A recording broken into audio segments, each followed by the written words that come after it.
डुबुली memorial cricket tournament राज्यस्तरीय Barabati cup आज सांबादिक सम्मेलन में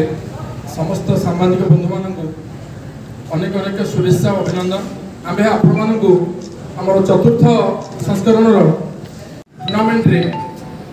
एक विशेष पुरस्कार प्रथम घोषणा करने चाहूँ जोटा कि 2-3 मास तले आमर जो अंतरंग बंधु तापस दास आमको छाड़ी चली जाती अकाल वियोग स्मृति आम एक पुरस्कार स्वतंत्र पुरस्कार व्यवस्था रखीचु। अन्यपटे यही चतुर्थ संस्करण में आमर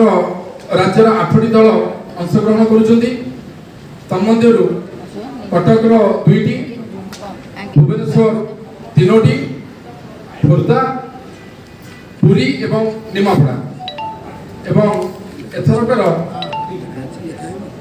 चैंपियंस दल को सोमनाथ एंटरप्राइजेस प्रदत्त 50,000 टंका एवं रनर्स दल को एसपी फाउंडेशन प्रदत्त ट्रॉफी सहित 30,000 टंका दबार व्यवस्था रही। अन्य पुरस्कार भितर man of the match, man of the series, best batter, best bowler, best wicket keeper, most discipline team एवं जो स्वतंत्र पुरस्कार रही सेटा हला तापस दास स्मृति रे बेस्ट ऑलराउंडर एवं तत्सहित एवर्ष आम टूर्नामेंट रे आमे निश्चित प्रति वर्ष भली गोटे मेसेज दबाक चाहूँ सोसाइटी रे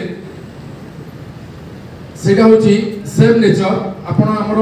एडवर्टाइजमेंट बोर्ड एवं हमर जो पड़िया डेकोरेशन रे से बार्ताटी निश्चित देखि परिबे एवं 1 तारिख रु आरंभ होई 8 तारिख रे यार उद्घाटन उत्सव पालन करा जिवो एवं लाइव स्ट्रीमिंग यूट्यूब एवं कमेंट्री व्यवस्था भी रखा जायछि। प्रतिद्वंदी आउ जो पुरस्कार घोषणा करा समस्त व्यवस्था से दिन